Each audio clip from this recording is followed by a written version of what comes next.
Hello guys, this is your Divine Juvin channel. Guys, magluto tayo ng giniling na beef. Tapos ilalagay natin sa loob ng repolyo.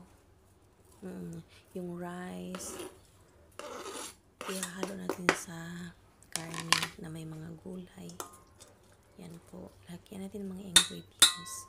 Like Maggi cubes, black pepper, garlic, ang iba pa. Tapos ihalo-halo na natin yan dyan. Yan. Let's watch together guys.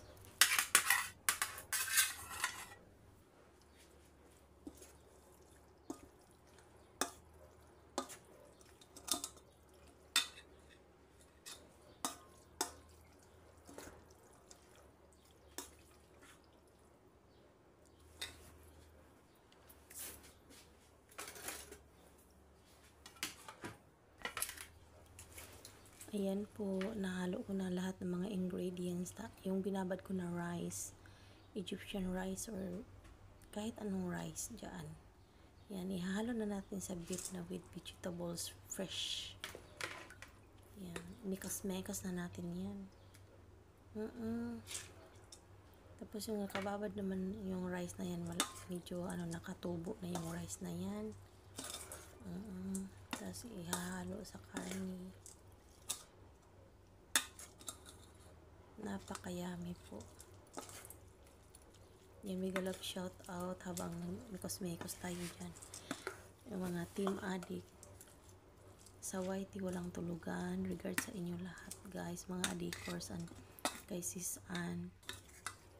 Annalyn Mix TV, si Annalyn Ormatan, and sa lahat-lahat hindi ko na isa-isahin. Ayan po, nahalo na siya, ikip natin dyan sa tabi para mag-absorb yung mga ingredients. And ayan po ang repolyo guys, panoorin nyo kung paano. Ayan po, tatanggalin natin yung matigas na yan, bubutasan natin yan para ipapasok yung rice doon. Yeah. Aray. Okay. Joke lang, this is for all adults only kasi naghawak ng kutsilyo. Ayan, papasok yung rice doon na may mga karne. Yan, diba? Napaka-creative ni Lola nyo.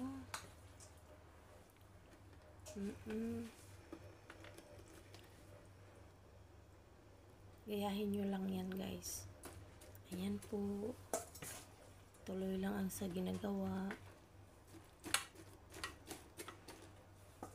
Isasaing niya yung repolyo na may kanin at saka karne na hinalo sa loob ng cabbage.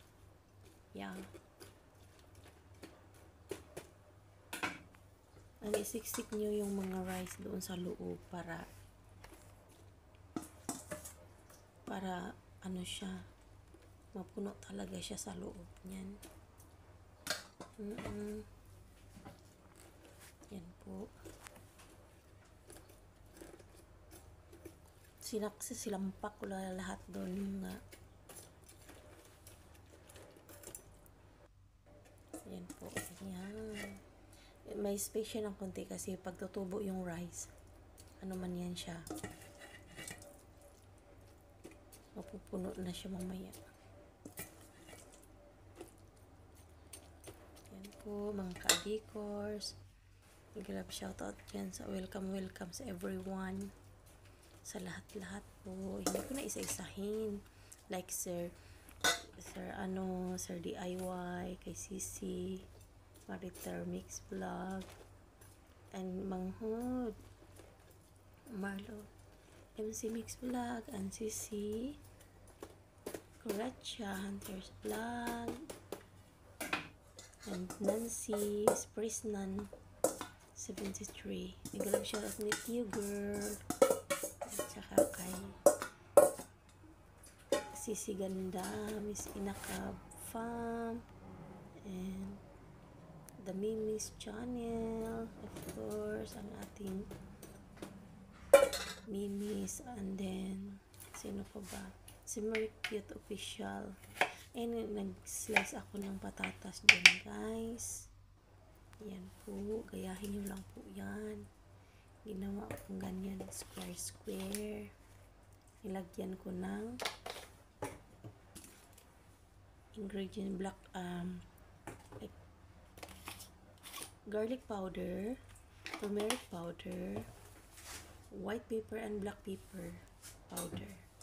Yeah. Tapos kung meron kayong Maggi cubes or sinigang, ano yan siya, yung magic sarap pala yan. Kasi nakabili kami ng magic sarap ng kapatid ko sa Lulu Hypermarket nung gumala kami. Nung nag-grocery kaming dalawa. Nagalab siya to sa aking sister in blood. Ang bunsong kapatid na maldita. And inalagay ko sa top. Ang sarap na talaga yan. Dinagdag ko pa talaga dun sa taas para completos ricatos na talaga siya. Tapos isasarado mo yan sila, guys. Yung tinanggal dyan na yung parang stock niya.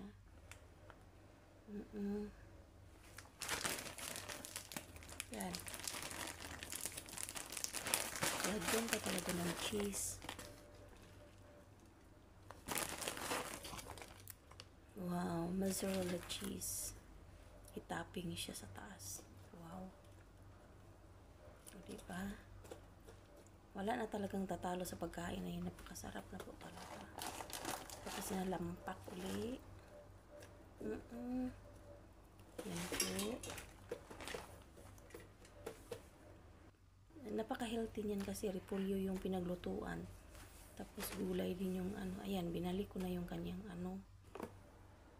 parang stock, yung puno. Yan. Tapos ilalagay na sa kardero na ayan, malaki. Papasok sa kardero. Ayan, na may tubig kunti. Yan po.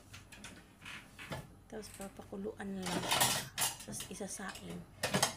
Hinaan yung apoy para hindi masunog. Yan po, guys. Tatakpan. Tapos hihintayin natin para hanggang maluto. Yan po, guys. Ayan. Lagyan ng aluminum foil. Ay, naluto na po siya, guys. And yan, nasa sa inyo kung palambutin ba ninyo ng masyado. Ayan po. Para siyang cake. Oh my God. Luto na po. Kakain na. Sarap po niyan, guys. Kasi yung rice na ginamit ko is Egyptian rice, like parang sibintaner na bakas, parang sticky rice.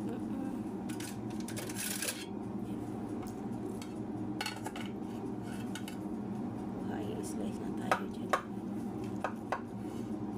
Makakain. Yan po, guys. Pwede nyo lutuin yan pag meron kayong mga birthday party, fiesta, and everything. Kailangan ninyo ng foods. Yes. And guys, thank you so much everyone.